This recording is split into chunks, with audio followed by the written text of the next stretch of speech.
Yo, this our third take. Let's go. Yo, this is, hey, man, we in wild times right now, man. Listen, how y'all doing today, man? I'm great, man. I'm great. Doing great. Man, I'm good, man. Life is a beautiful thing, man. Life is worth living. Life is something that's magnificent that God has given us. And I'm thankful for that, man. I want to start off the show with that. Maybe that's why we on our third take, because we need to start by thanking God. Amen. Amen. You know, sometimes we don't do that enough when your sound man mess up. Bro, everything better be recorded. But we thank God, through good times, bad times, perilous times, and we are in times. The market is at, inflation is going crazy. We probably on the verge. I'm not going to say of a recession, but where we were in 2008. And I think, through those times, God still guides us. Absolutely. Yes. Absolutely. And I think we can get caught up in the semantics. We can get caught up in the idea that, this going to go away or this going to go away. But we got to keep our mind focused on what's important. As family, friends, and the people that you love. We went through a pandemic. We went through COVID. We went through so many different things these last couple of years. I think, whatever we deal with right now, in all things give thanks. In all things give thanks. Give thanks. Yeah, absolutely. Give thanks, man. But, I want to start here for a second, man. Music is a powerful, powerful, powerful, powerful instrument. Yes. Yes. It is one of the things that gives us comfort in our despair, gives us joy. It gives us a sense of understanding, a sense of a connection. When an artist disseminates their gift to us, we get to feel their emotions and feel, what they're giving to us. And God has given extraordinary gifts to extraordinary people.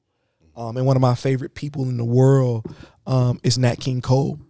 I'm young, but I'm an old soul kicking. And You are. And I I believe in class. I believe in going back and really discovering the essence of who our people were.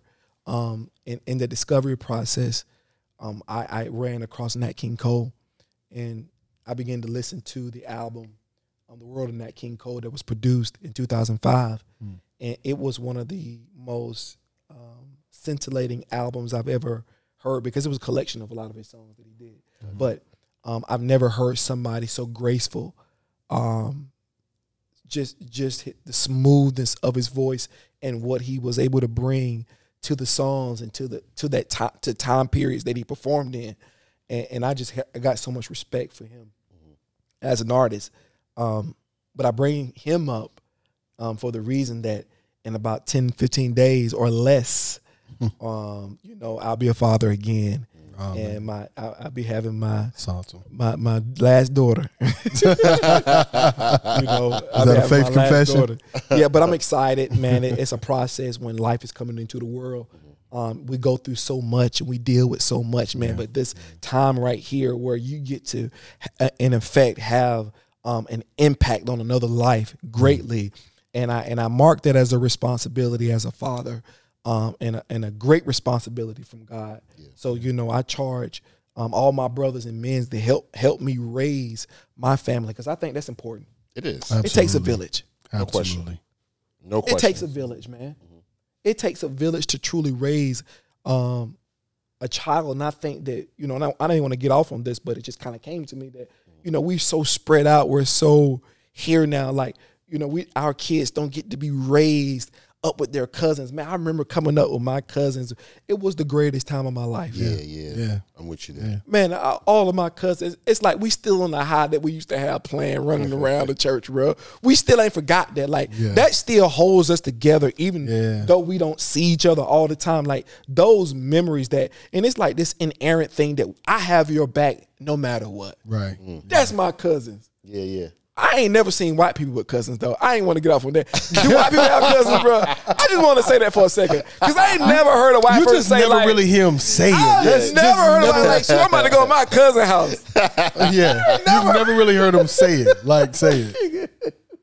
Maybe they don't actually use the word. I know it was random, but I was my God. I ain't never heard That's like funny to me. like nigga, I'm always going to my cousin's house, bro.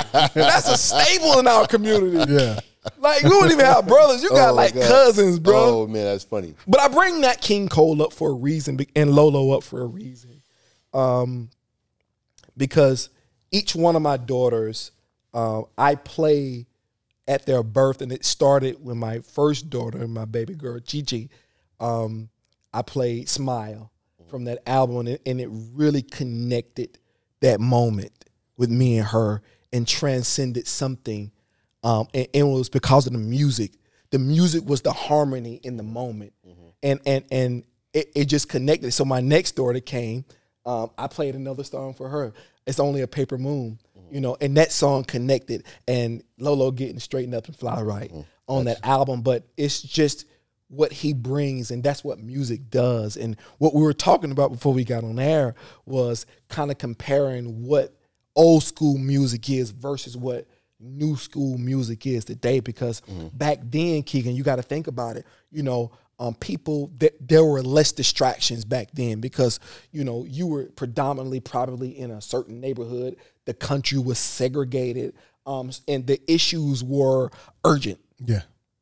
You know, it wasn't like we got an issue now. Like, yeah, student loans is an issue, but my life, it ain't life and death. Yeah. Like a dog ain't running up to me and killing me. You get what I'm saying? Both still have enormous impact, but when you're talking about what was going on back then, that's a different story. So when you think about the music back then, it had to have meaning in order to even pop. Yeah. How do we now, like, we're talking about music and the music that we have today, how does that Keegan compare to what music was back then? Well, I think a universal truth is music is a artful way of communication. Absolutely. And so what it does is you're going to communicate with your brother and sister based on the sounds of the time. Absolutely. So that's why you had a lot more, I think, thought-provoking pain in the music back then because they was going through some things in the culture and society that you're not seeing today. You talk about money today because money is an issue, you know, in today's world. But I was talking about earlier about, you know, a couple weeks ago I watched Ma Rainey's Black Bottom for the second time. And what I noticed in that movie was they always focused on getting the keys right? Yeah. Piano was played the correct way, getting your key right in your particular instrument, make sure you hit your right note. They made the music to be technically sound, right? Whereas today, maybe it's based on what people want to hear. Yes. And so I think I don't want to say they were better craftsmen back then because the tools were different. They were. We were talking about auto-tune earlier, right? Yes. You know, Nat King Cole wasn't using auto-tune. Nah, he wasn't. You know what I'm saying? And so I think it's important to understand the differences in the era, but also understand that the art form is going to be a little bit different, and that's okay. Yeah. That really is okay. But I do believe they made. What about them that ain't real music people? You mean in today's music? Yeah.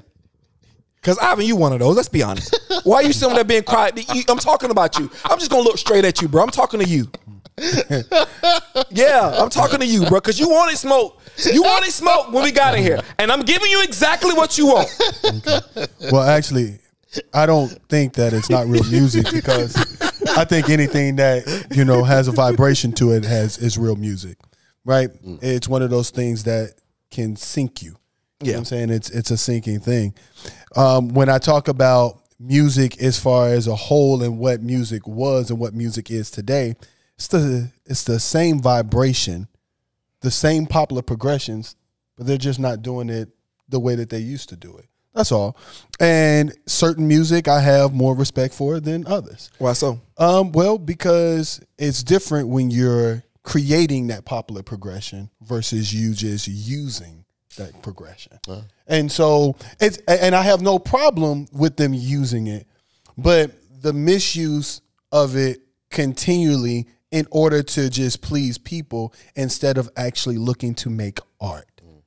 And so because we have maybe about 8 primary progressions that are played in most music doesn't mean that it has to stop. So where's the artistry at? You still, a lot of these guys have the ability of playing keys. A lot of these guys have the ability of playing the drums. We should still be creating just like that. And so that's what I have the biggest problem with. And it's not really so much about the music. Isn't it about like exploring different sounds? Now we have access to different type of sounds. Like, you know what I mean? Like the sounds we hear now, it's not the sounds we heard then. Like there's an evolution of the sound. Mm-hmm. Like we talk about auto-tunes like it doesn't sound good. Like I get it. I get it. I'm not saying that it's a natural voice, but I'm saying it does sound good. We got to be honest. It does. We like auto-tunes. You're right, for entertainment value. Yeah, that's what I'm saying. It's not like all music, like that's why I'm saying the distinction I was giving back then, there was a level of authenticity that had to exist in the music because of the time. You had to speak to the soul because of the time. Aretha Franklin had to sing respect. So she had to, like it was urgent that she do that. So is it okay for them to just prick the soul versatilely now? Because I mean, when you're taking, when we get into, and the part that we really was talking about is using somebody else's lyrics or auto-tuning when you can't sing. So how much of an artist are you, or are you just a face? Well, let me ask you, how do you define artist then? Well, that's what I'm saying. Like, okay, it's just a creator. That's what I'm saying. And if they create good music, I get it. Like we're like, are they creating good music, or are they using music progressions? They're using the same popular progressions. The producer is switching it around. They hyping it up. They're making it good. They're engineering it well. And then they're singing over it with auto-tune and actually not even in a voice that they actually own. So what does that do to music? It starts to diminish the way it actually is going to be able to transcend. Because what you want that music to be able to do, one of the very first things that we know, how do we learn how ABCs? How do we learn how to count?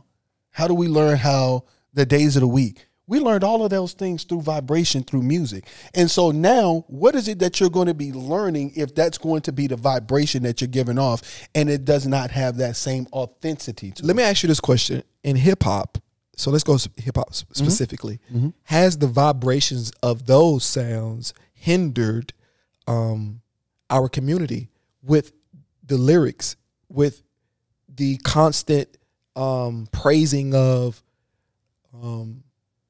murder, bravado, killing, I'm going to take your girl, those things that breed toxic behavior, has that affected our community more?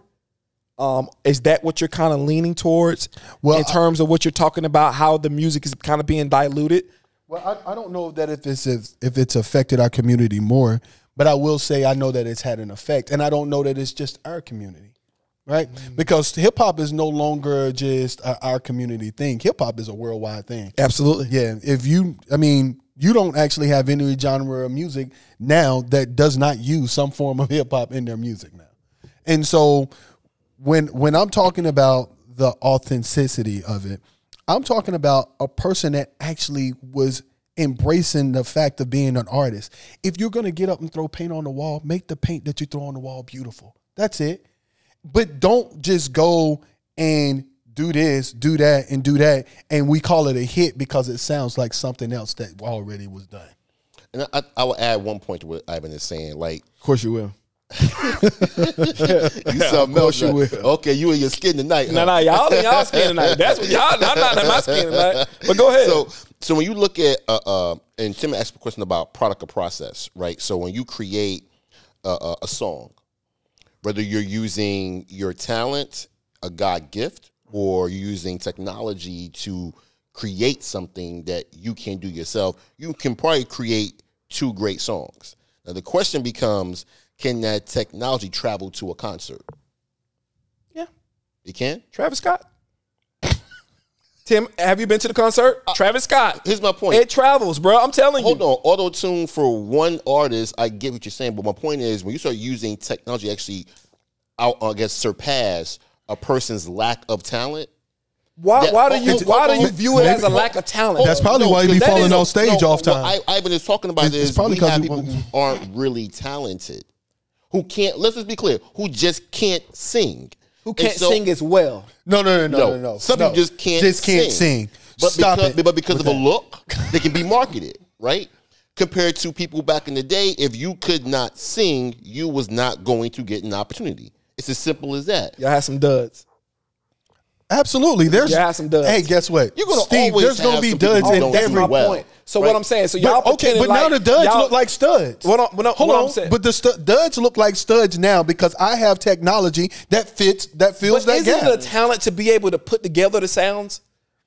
The right sounds to make a mass of people. Isn't that a talent? 6ix9ine is a talent. Mumble rap, that's a talent. He got 1 million and some people to stop at once and look at him. I don't care. I didn't ask you because the amount of followers. I said, was it talent? How do you get that? So do the Kardashians. No. What I'm saying. Well, are they talented? Well, that's Ray J. Don't get speechless now. What I'm saying, they have the ability. What I'm saying is what we're talking about is the ability to be able to penetrate the soul, good, bad, or ugly. It doesn't matter. That ability that's a phenomenon.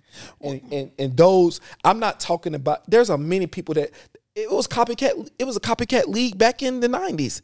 With music, in the 80s with music, people copied off of each other. Yeah, everybody didn't make it. You get what I'm saying? Like it was people trying to be like Earth, Wind, and Fire. But there was people trying to sing like Anita Baker, but they didn't make it. But can I ask you a question? They weren't what I'm saying. They didn't make it. What do you think? What do you think right now? The Migos vibration has been to our world. Honestly, I think it brought some flair. They added some swagger to the game. That's real. They added some swagger to the game. Like when Migos first came out, bro, they really hit the scene. Like they were extraordinary in what they did. That's why they still here. Well, see, I asked about content for a reason. I'm gonna go back to that. Mm-hmm. But what I'm saying is that the impact, what I'm trying to say is, music today hits the soul differently. Not the same way it hit back then. The reason why I brought up what was going on back then, because there was a need to hit the soul in such an emotional way. Now we're in a place of we're celebrating a little bit because we got a little bit of money. We got a little bit of things. So do I want to hear Georgia? No. Do I want to hear changes coming all the time? No. I don't want to hear music for the soul when I want to celebrate when I want to celebrate. So there's a different bravado and there's a different cadence right now. Doesn't mean back then was better or worse. Doesn't mean now was better or worse. I think it's just different. Okay. Mm-hmm. But speaking of music, and I want to talk about I was breaking up the crime, the lyrics, and those vibrations. And now, right now we have two prominent hip hop figures right now facing allegedly a RICO case, Young Thug and Gunna. And when you think about some of the things that just kind of center into music, some of the things they rapped about, some of the perceptions, that's kind of swirled around them. Now, I didn't think they were doing this, but we see this. There's this idea right now in hip hop that, and it's always kind of been lingering, like you need to live the life you're rapping about. Like that's been the biggest kind of thing looming over hip hop. So when artists come in the game, even from all the way back to NWA, like these guys, living the life you rap about gives it more credibility, more authenticity. But when you do that, you get quote unquote street cred, but you get the Fed cred too, because they watching you. Yeah, and you get what I'm saying? So situations like this are bound to arise, and it's just and it's unfortunate what's going on with them in this whole situation, being that they had such a blossoming career happening. So I want to say I wish the best for who's ever in a situation, and we need to stop. Let me say this before we get going too. Stop saying free people. If you commissioning murders, you don't need to be free. Right. Let's stop this. Like, this is the toxic things in our community. Stop saying free people when they don't need to be free. This is the standard I'm holding myself to.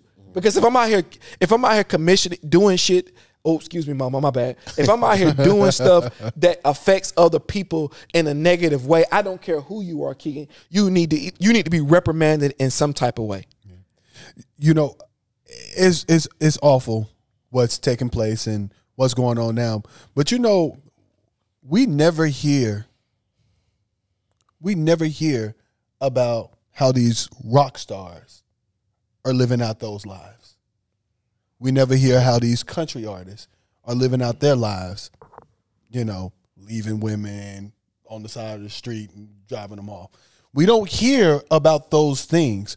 Why is it that anytime that takes place, with somebody in hip hop, it always goes back and relates back to our community as if it? Why doesn't it do that with all genres of music? So I framed something for you. So, you know, in 1983, there was a movie that came out, and it was called Scarface. And then prior to that, there were the mob and the gangsters. So, and we as a community, we attached on to that. And if you go back even to our early hip hop, when hip hop started to really get to a place, it started referencing the mob and the gangsters and Scarface and that type of lifestyle and that meteoric rise to a gangster. I don't care about dying at any cost because I'm going to do me. So the framework of hip hop is rooted in those mob life, that gang life, that just bravado. So when you have that right there, Ivan, you got an issue. And what they see is they sit there and let you sell album after album. Go ahead and do it. They sit back and watch. So I get what you're saying, but this is a us issue. Fair point. Mm-hmm. This is a us issue because, you know, even though there's no crime for leaving Becky or achy breaky heart or breaking the, you know, but you know, the stuff that they're being alleged to do is these mob killings, these, you know, and we rap about them in the songs. They're all in the songs. They're all in the lyrics. And listen, I'm just as guilty. So this is not a moral high ground. Stop rapping about this because I'm going to listen to Kendrick when I leave here and I'm going to listen to Future when I get in the car. So this is not me saying that we need to completely stop hip hop and the lyrics are the reason, but we do have to have a conversation, Keegan, about it and about did it, because they got Ghana in jail based on some lyrics as well. And I'm gonna ask you the same kind of question I asked him. Do you think they are suffering the fate of their own lyrics and the things they rapped about? And is this a sign that we need to make some adjustments in hip hop? I'm gonna say no loosely because it's not. I mean, we had guys rapping about this stuff back in the 90s too. Like, it wasn't like Biggie ain't talk about drugs. But Biggie did get killed though.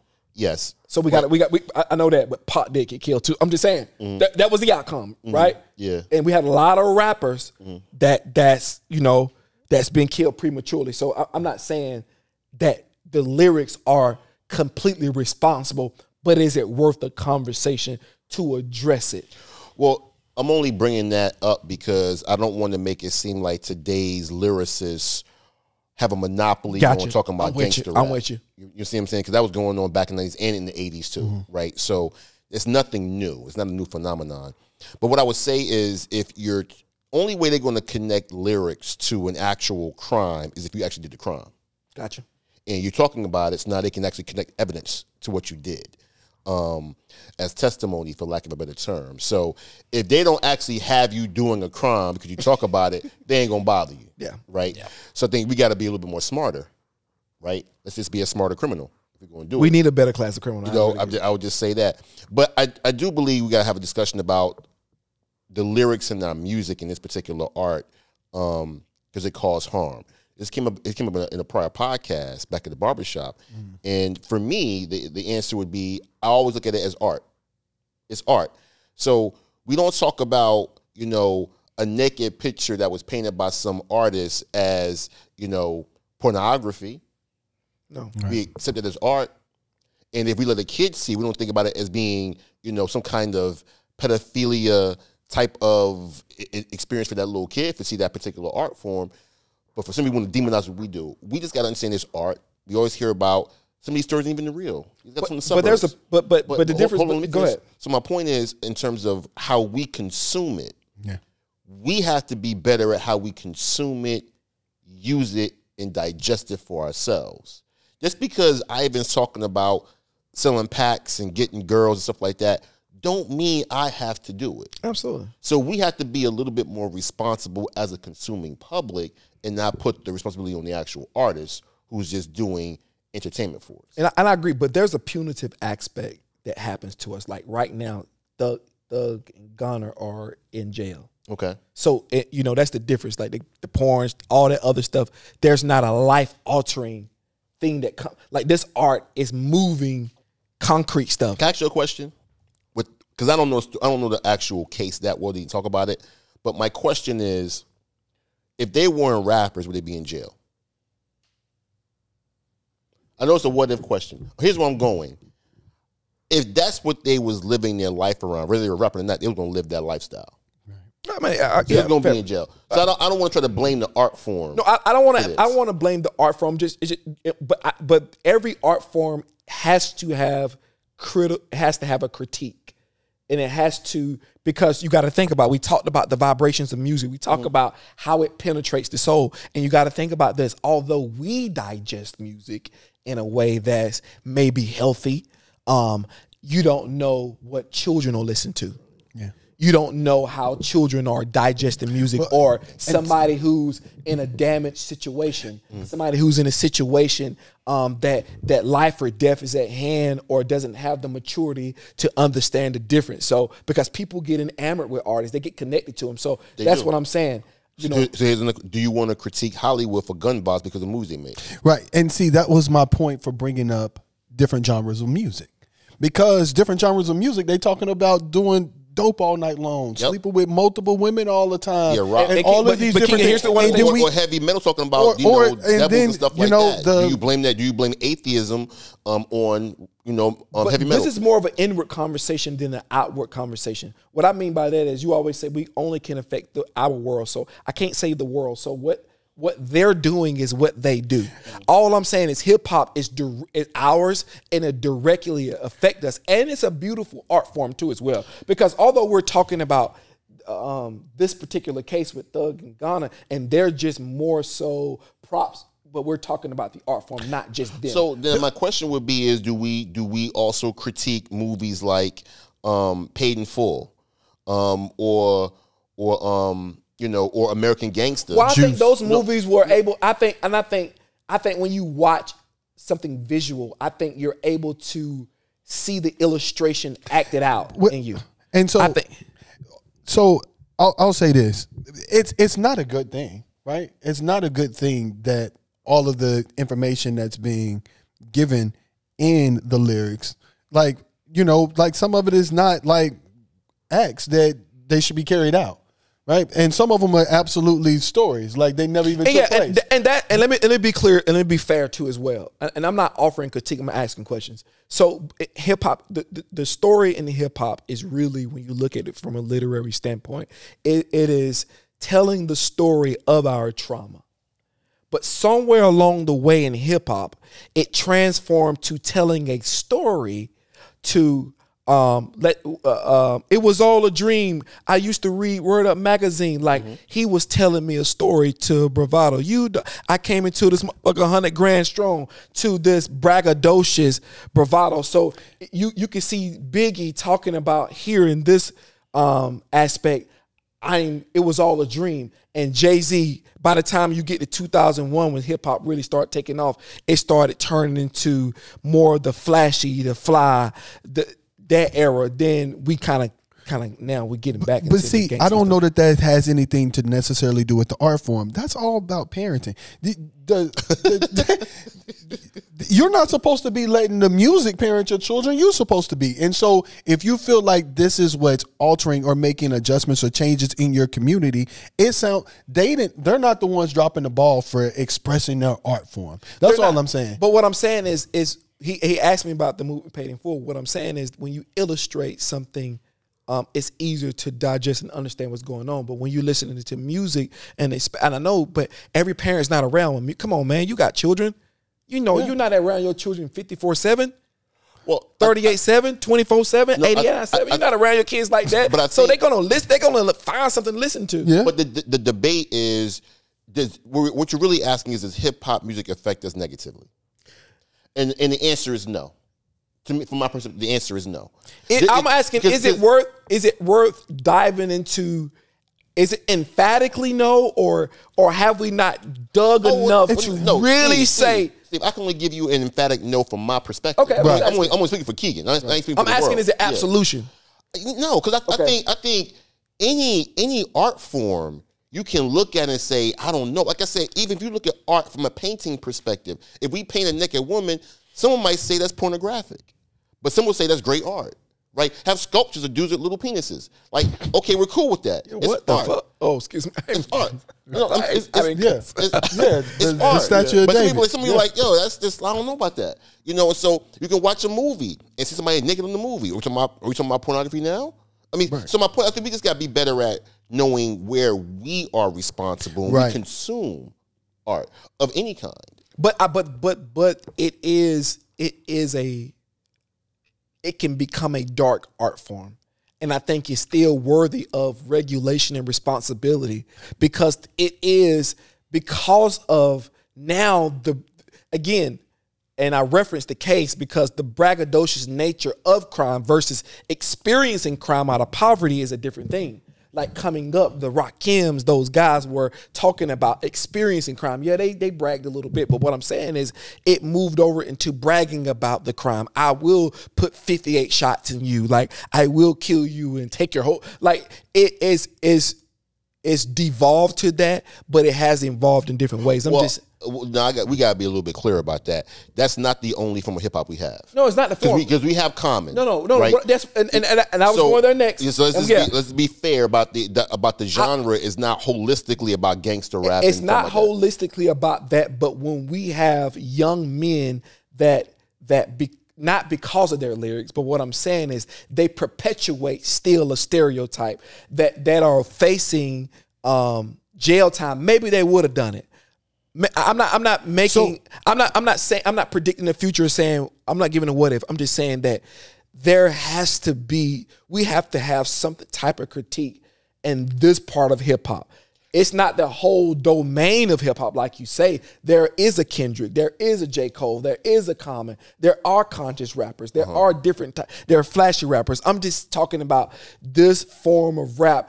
Do we have to at least examine it? And can we say, oh, did it have any role in what we're seeing now with these two young men? So I would say this, with these two young men or any gentleman or even a woman who gets involved in criminality, that they might listen to hip hop. There's a lot of critique and a lot of sources that provided that person with the chance to actually to do crime. It ain't just hip hop. Like, we could talk about, okay, how do you get to sell drugs and guns anyway in this country if it's illegal? Because last time I checked, we don't manufacture dope. No. We don't manufacture guns, but they get their hands on it, right? So you can critique a lot of things. I'm not going to put the burden on us to actually critique the problem as it's ours alone. I'm not going to put that burden on us. What I would suggest to us is enjoy the art form and be able to consume it the right way. Because like anything else, if you eat too much food, you're going to get into health problems. Absolutely. Now the question is, do we blame the food industry for that? No, we have to be better, responsible people. That's all it is. So I don't want to pass the buck, because my point is, if they were in that life, any guy who's in that life, whether they're in music or not, if you're in that life, you go to jail whether you're in music or you're not. Yeah. If you make a mistake. Yeah. So I don't want to put the burden on hip hop, because just like we got guys talking about gangster rap. I also got Common spitting some facts for us too. Yeah. I got Kendrick spitting some facts too. I got J. Cole spitting some facts too. So I'm not going to put that on hip hop. Kendrick is a unbelievable deeply spiritual, creative genius. And I hope tonight he brings us a classic. Been 6 years, bro, so I'm going to need something. Well, You have to bring something. it's starting off strong. It is. Man. But speaking of that, man, I want to transition for a second, man. Just speaking of spirituality and how it works and the vibrations and how we've been talking about music and how it flows. You know, that's a godly thing. And we was talking about just thanking God earlier for, you know, who he is, what he is, and what God represents. But speaking of what God represents, I want to ask the question. This has been a debated topic and a talked about topic for centuries, for a long time. It's been one of the most controversial topics.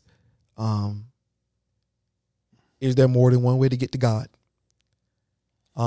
It's been a topic that has rendered debate, rendered ridicule. It has, you know, it's one of those topics that people don't touch because it stirs up a different type of conversation. And religion is a stronghold. Religion is a huge entity, say this so to speak. But, you know, the question is posed, Ivan. Let's get to talking. Is there more than one way to get to God? Is there more than one way? I'm not sure. I can't say that there's only one way or one hallway to go down to get to God. I only know the path that I've chosen.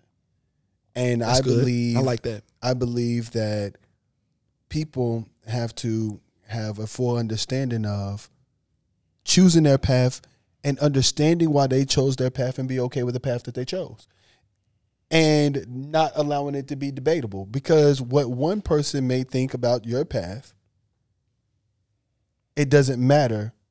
It only matters what you think about your path. And so, me personally, I don't know if there's more than one way to God, but I would say this.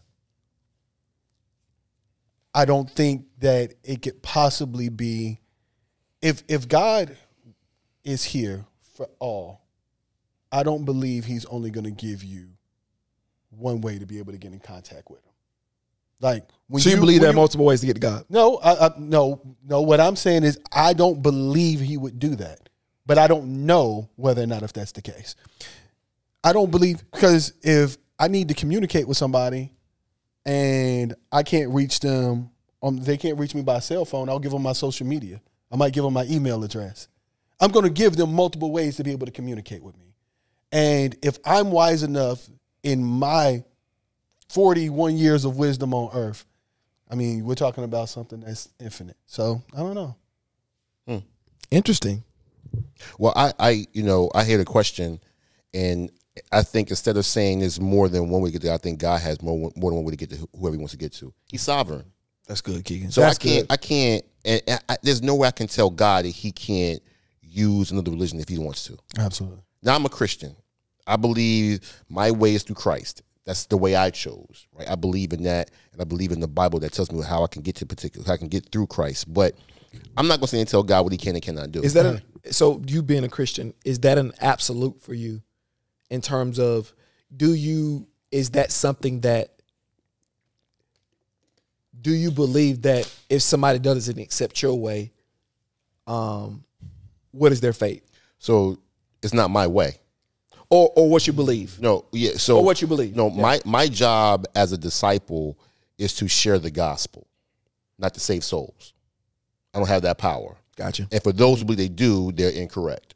My job is to just share the gospel, and that's it. The Holy Spirit and God works the rest out with Christ, right?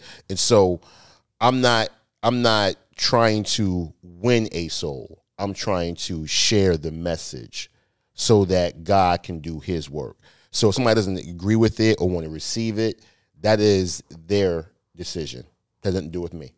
Because I'm not going to be judged by how many souls I won. I'm going to be judged by did I deliver the message. That's what I'm going to be judged by as a disciple. So that's how I look at that particular question. I would respond to that particular question. So, Steve, as you sit in silence, digesting, what is it that you believe? Do you believe that there's more than one way to get to God? I didn't know somebody was going to ask me that question. That's what Don't get quiet now. Do I believe there? I was smoke earlier about that music thing. Do you know whether or not if there's more than one way to get to God? I think nobody actually knows. Yeah. And I think here's the basic premise of all of this. Nobody knows. You can have faith in what you believe, Absolutely. but you don't know. That's the responsible, intelligent thing. And the reason why I even want to have this conversation, because it doesn't matter what I believe or what I say. I'll answer the question. It doesn't matter what I believe or what I say. Nobody still knows. We're just working on the knowledge of passed down knowledge.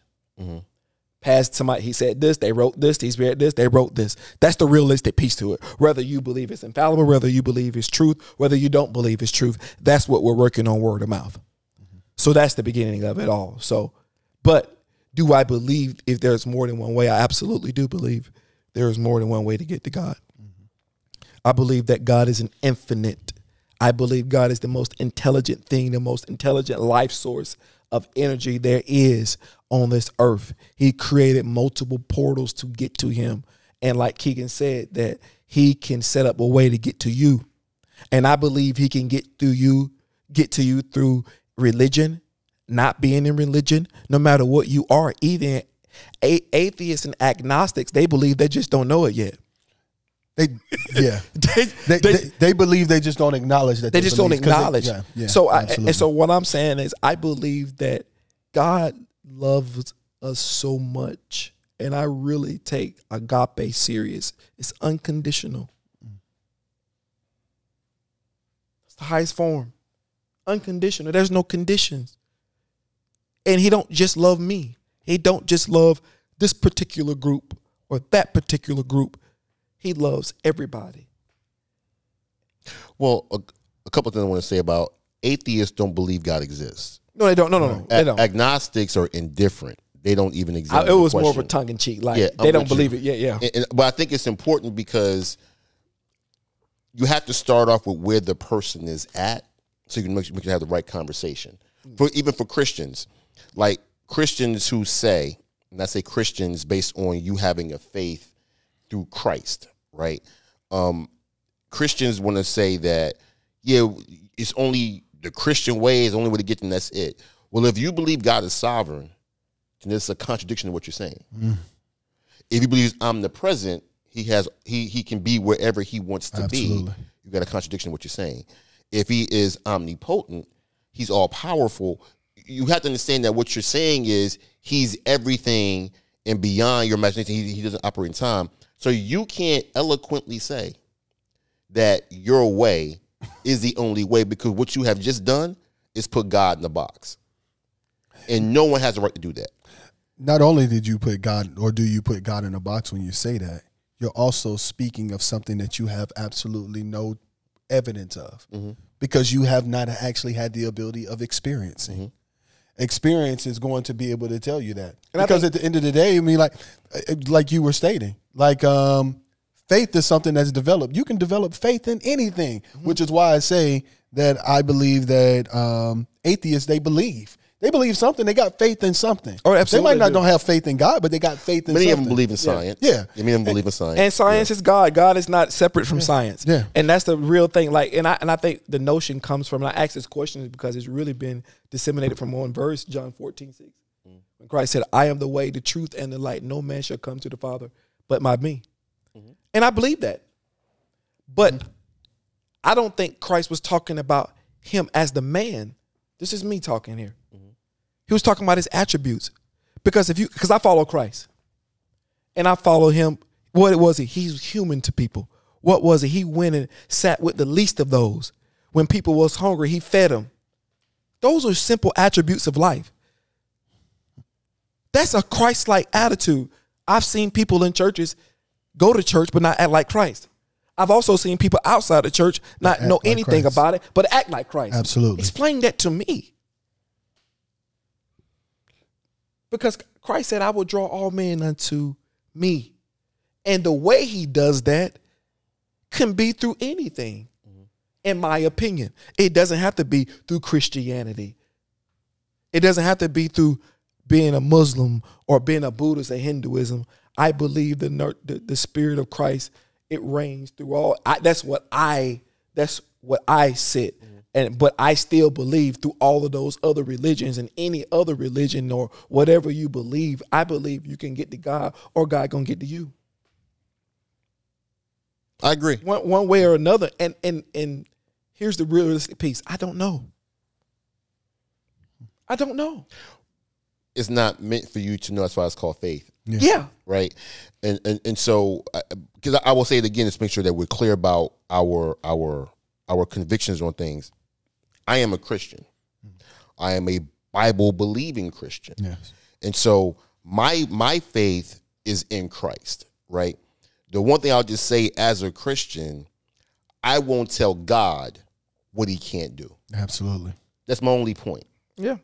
We got to stop doing that. Yeah. Don't tell God what he can't do. Right. That's my only point. And sovereignty is sovereignty. It is. Yeah. And I think, listen, and I've said this to you guys before, I think the Bible is all truth, but it's not the only truth. There's truth that expands outside the Bible. There's no other books of the Bible. There's different ways that I believe that God set himself up to communicate with us. And I agree with that. God, and you know, I follow Christ, by the way. The cool of the day. Let's drill it down. Let's not even go to all the other stuff. Like, just think about when you wake up in the morning and you hear the breeze. When the rain hitting your window and you laying down at night. Mm-hmm. Like when the sun comes out and you at the pool and it's the right temperature. Like, God communicates with us through so many different aspects, and people connect with God through so many different aspects. And again, I'm bringing this up because this is another part of us breaking down the walls of communication of our spirituality and what we believe. That has divided us for so long. That has kept us in corners and not talking to each other because you're a Catholic, you're a Baptist, because you doing this, because you're a Hinduism. We sit in these corners and we debate about the theology, and we debate about all of these things, and it divides us, and we don't talk, and we don't come together and think about maybe our ideas together could create a power in the world that can transcend even what we believe, and not just transcend what we believe, but it can bring it into full perspective. I'm not saying that for every religion in the world. I'm just saying that religion and our spirituality and what we practice sometimes has created a gap in our communication and how we deal with each other. I don't think it's the subject of religion or faith. I think people are just too immature. I think people don't have the ability to actually converse through disagreement. So you ain't got no faith in people. You know, I've had some experiences. No faith in people. Well, so here's the thing, Steve. So it's easier to blame religion than to hold the people responsible who talk across religion. Well, I'm not talking. So, I'm not holding religion accountable. I'm talking about. But the comment is religion divides. The question is, no, does religion divide? Do we divide based on religion? Well, okay. So okay. Because my point is, if if me and you can't disagree and still have conversation, it ain't the topic that's the problem. It's us. But you got to think about religion. Religion is the strongest. Our spiritual nature is our strongest ideal. But spirituality and religion is two different things. What I'm saying is they're connected though. They're connected. They are connected. Yeah, really. I'll concede. That's what I'm saying. They're connected. I'm not. I know they're separate, but what I'm saying is that those things gel us together, and when they gel us together, and you live, people live their lives by their beliefs, their core values. Like, you're a Christian, right? Yes. And your core values are rooted in what? Christianity. Yes. So that's what I'm saying. So, but with some people, and what I've experienced, what I've seen, what I've done, what I've seen, that we allow that. Go back to Martin and Malcolm. Do you know the power? Do you understand the advancement of what we could have been to have a two-headed monster like those two geniuses? Mm-hmm. But what separated them It was the idea of religion. We can't cross-contaminate. We can't be mixed with you. So we couldn't put down our beliefs for a second to pick up the cause. So that's what I'm saying. And that's been happening for so long. We're segregated in our faith. A lot of us are. Unfortunately, but I think the question becomes: is the issue the topic or is the people? No, it's definitely people. But what I'm saying, the people live their life by that topic. It does. I live my life by Christianity. I can still talk to someone who's of a different faith. You can. That's what I'm saying. So just because I can don't mean somebody else can't. And so my point is, that's fine. Well, no, you got faith in people then. I do. You're the one that overestimated me or underestimated me, right? My point is, we're so quick to blame something inanimate and not hold the animate responsible. We just got to be better. How about that? I agree. We have to be better. And I think the pathway to being better is to address all of the symptoms. I think to address everything that prohibits you from getting to said destination, Keegan. And one of the things is the instrument, which is religion that we're talking about. So that is, I know the people who are executing the instrument, but the instrument still is a powerful, it's powerful in what it's a powerful agency. I got to come out here. I want to go ahead, Ivan. And I was just going to say, to your point, when it came to Malcolm and Martin, part of that is I believed, even though both of those men were great at their own regard, they were at the mercies of what other people would think if they actually collaborated that way. And so if, you shouldn't be hanging out with him or you shouldn't be trying to do rallies with him. I mean, he's a Muslim. Oh, well, he's a Christian. And so because of that, it makes it, to me, I feel like they were more concerned about the people and the ones that followed them and that they would follow no more if they saw that type of collaboration. And unfortunately, I think some of that is part of the broken system. It is. That we have. And I would say as leaders, you lead, you don't follow. So if I believe it's good to actually cross-pollinate with you, then I'm going to show the group we can do this together. And I think even when it comes to our religions or even our denominations, I don't think you have to interrupt the purity of your religion. I think that you could share it with somebody who's a Buddhist. You can share your purity with them. They don't have to contaminate, or you don't have to convince somebody what you believe is right. But I think having enough empathy to understand that, see, sometimes your spirit might connect to being a Buddhist or a Hindu more than it connects to this. More than it connects to that. It depends on what you were born. Some people are born into a certain religion. Some people had no choice but to do it. It doesn't mean that it was right or wrong. I'm just saying that, we can't shun each other on that front as well. And I've seen it happen. Oh, no I've doubt. done it. Yeah. Or that's what I'm saying. And I think that's another important part. This is not semantics. This is another part for us spiritually to elevate. Because we have to, because I get what our parents, I get the ideals we have in our mind about God. And I'm not saying that they're wrong or right, but we have to find that we're living here now. We can't be so heavenly bound that we're no earthly good. Yeah, absolutely. So, but I'll go back and clarify a couple of things that we said earlier. We talked about Christianity. That's my belief and my faith and my existence. That's not a religion. The religion that I'm a part of is called Baptist, right? That's a religion. Yeah. So I think it's important that we don't say like everybody understands that, right? Because we don't know if it. So you got no more faith in people. You're right. I don't. So let's keep going.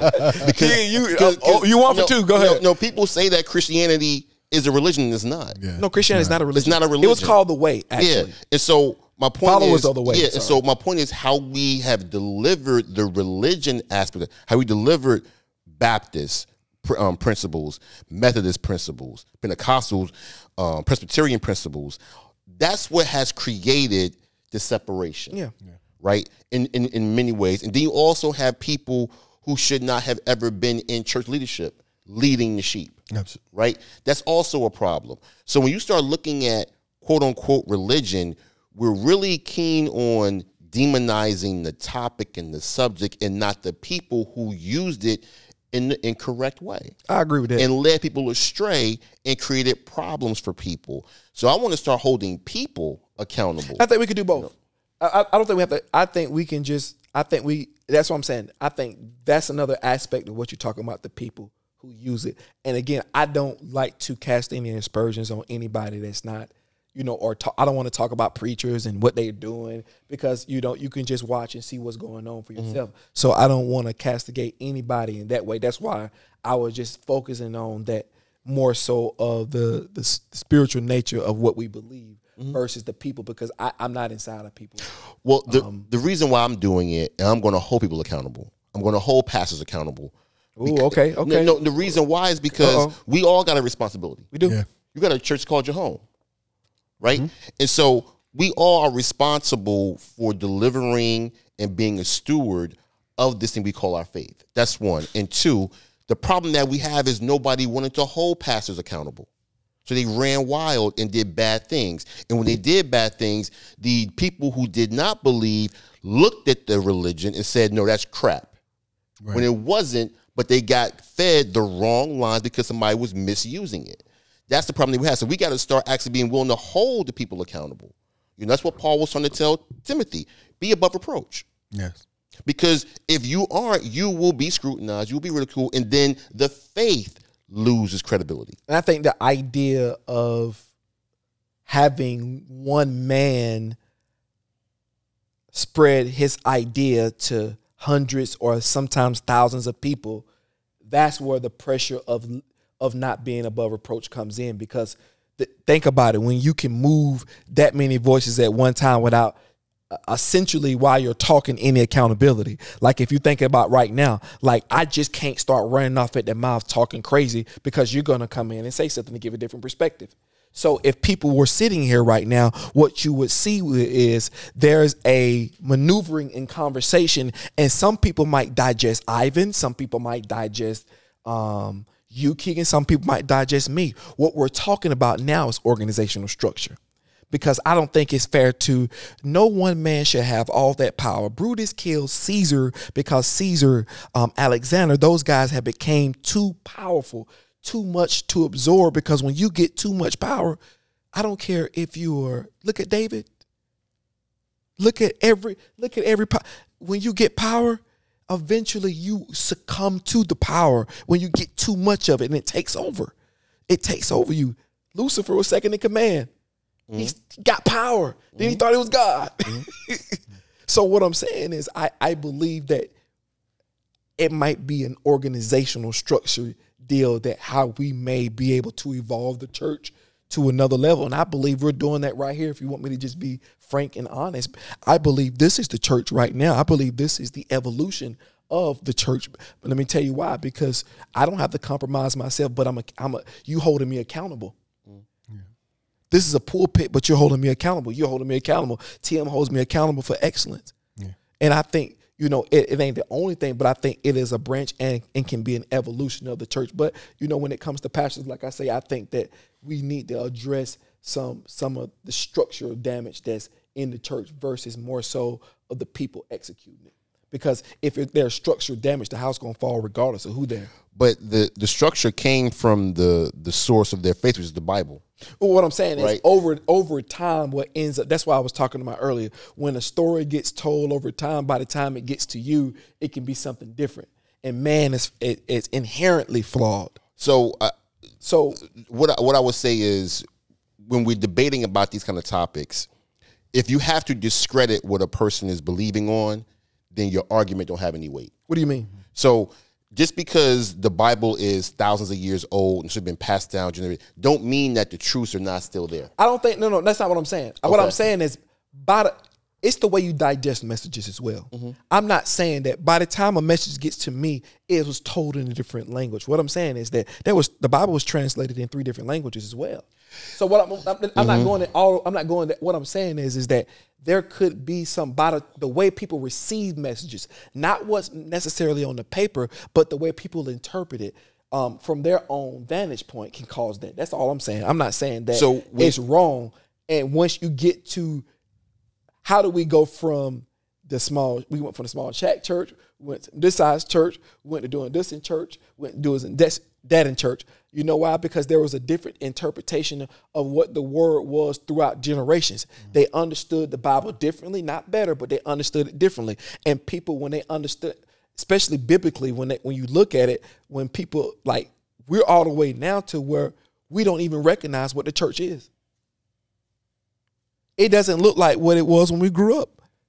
It's a different aspect now. Well, no, I think we still recognize what the church is. No, what I'm saying is the picture of the mega church, when you look at that type of church, and that's the representation of church in the society.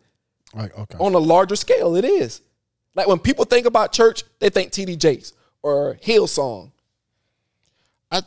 I think people can recognize church, whether it's a mega church or even a small country church.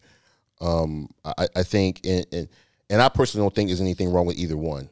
I don't either. I'm not saying that. Yeah, all I would say is we tend to look for a lot of excuses. We just got to look in the mirror. People use the Bible to justify slavery. And what we did was people will say, well, because Bible did that, Bible's wrong. No, that's not true. Like, just because you use something incorrect will make the actual thing you use incorrect. Right. And we have to be better at how we analyze things and stop trying to get your word from a man. The Bible's right there for you. If you can read it yourself. Yeah. That's why you don't. That's how you don't get duped. You know.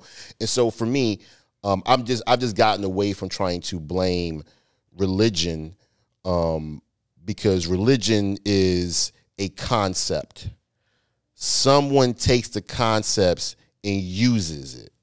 That person should be held responsible. No, and I understand. And you have to understand how to execute the concept is what I'm talking about. That's the whole purpose of it. I think they know how to execute. I think they do their own thing with it. Oh, no, I know. And what I'm saying is take down the barriers so we can communicate.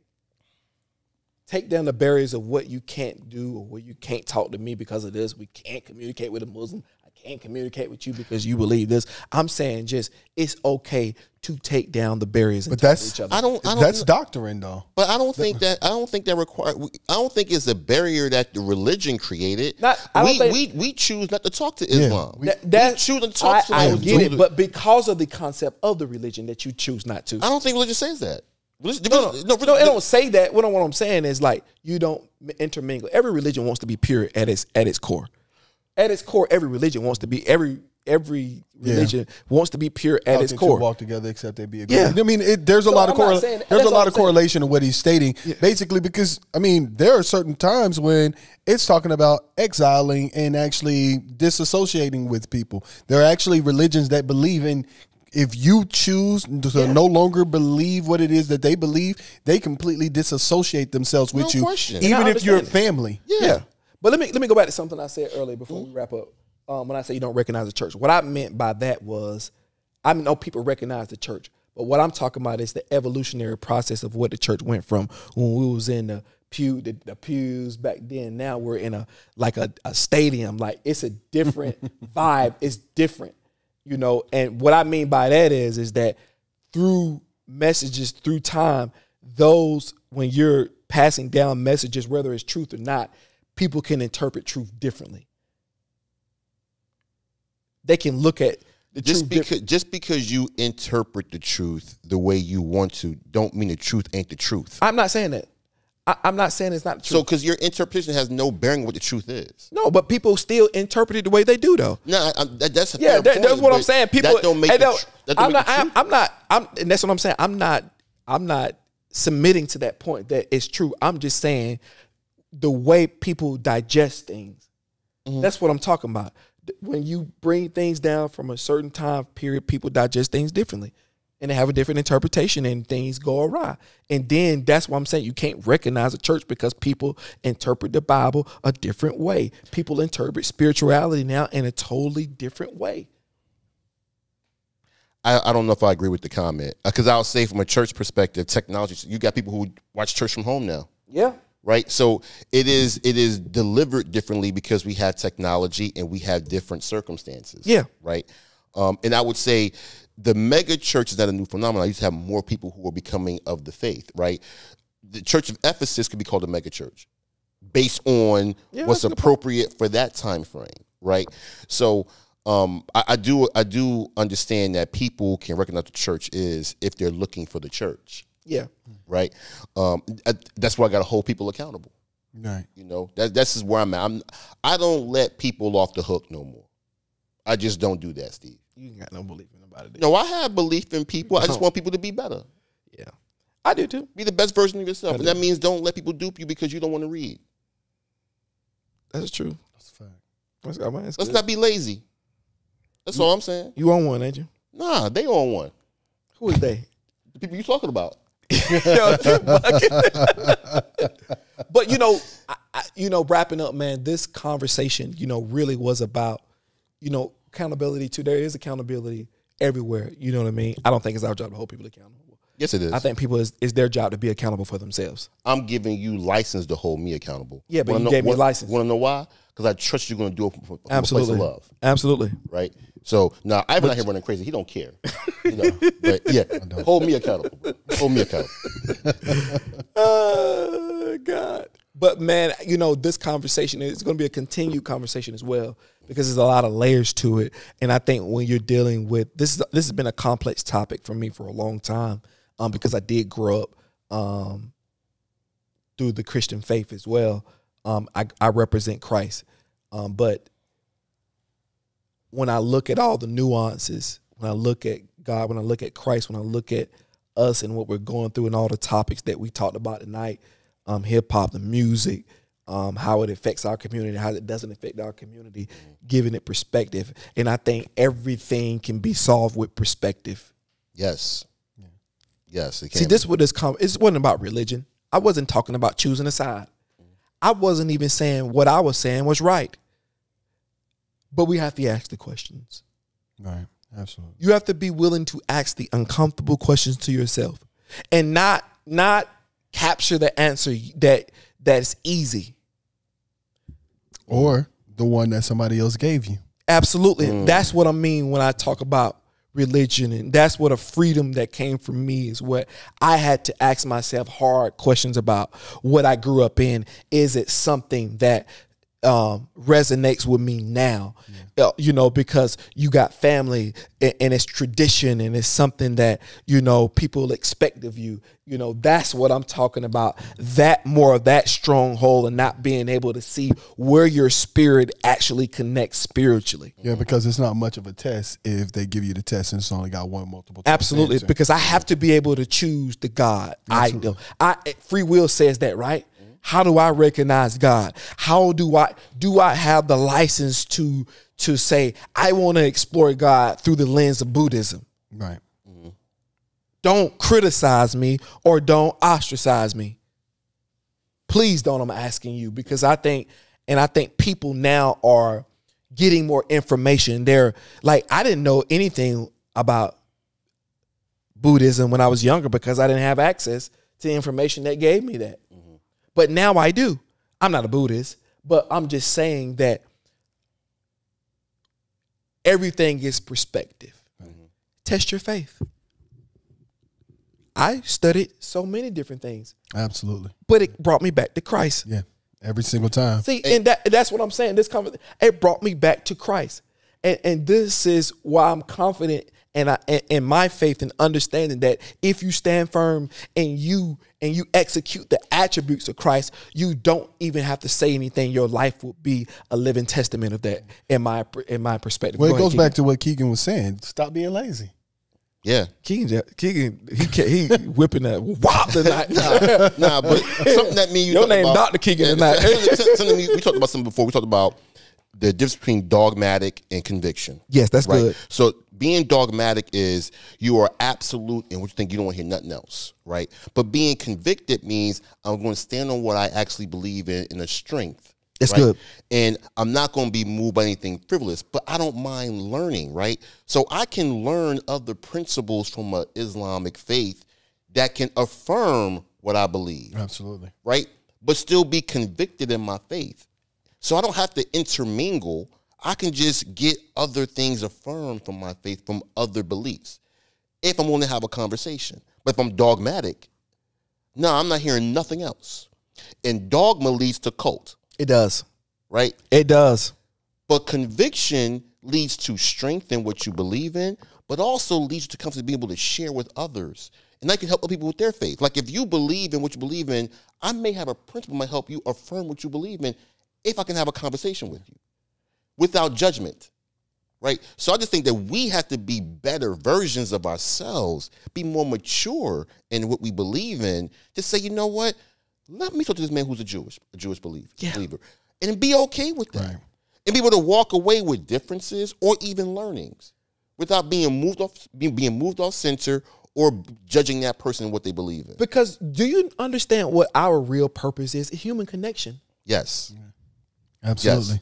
Yes. Human interaction. Mm. And sometimes our spiritual nature and religious beliefs have become weapons of our human nature because it disallows us to communicate with each other. Yeah. So that's my message. That's what it's speaking different language. Something like that becomes something that can be so helpful to us has hindered our culture in totality because we're in corners now when we could be doing this. Mm.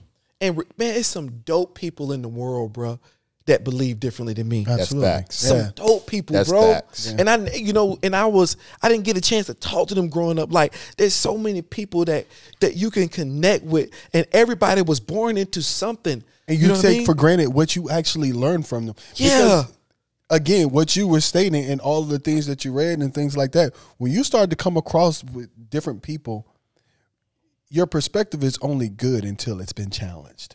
Mm-hmm. That's good. And then your perspective, your perspective becomes great. Okay, you go. You got it.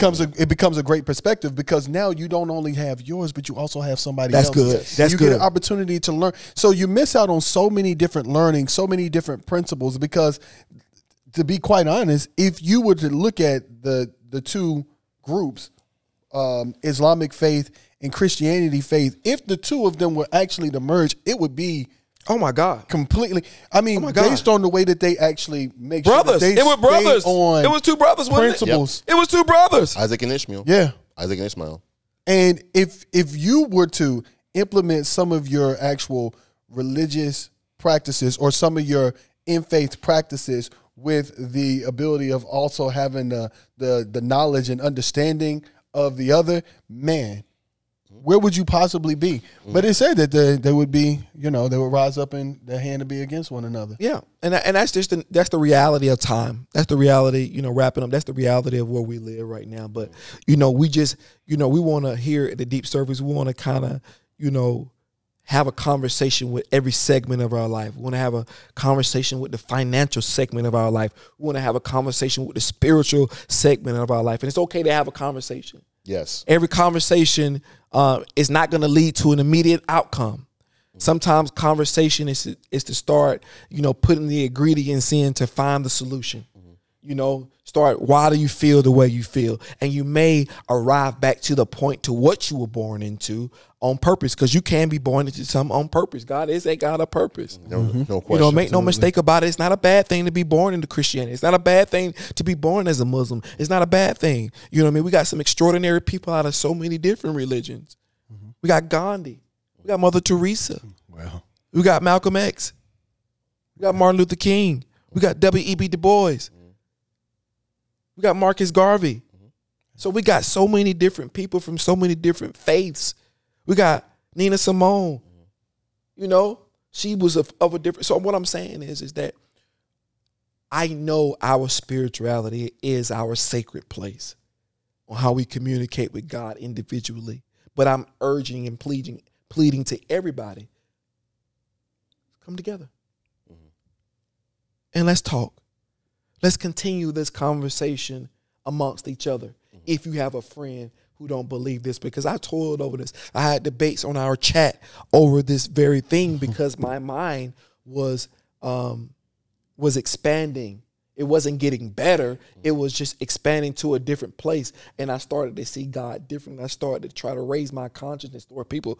And it was a hard thing because when you believe something for so long, the fear that sets in from having a different perspective of your beliefs, can be terrifying a little bit. So I just encourage everybody to do what's best for you.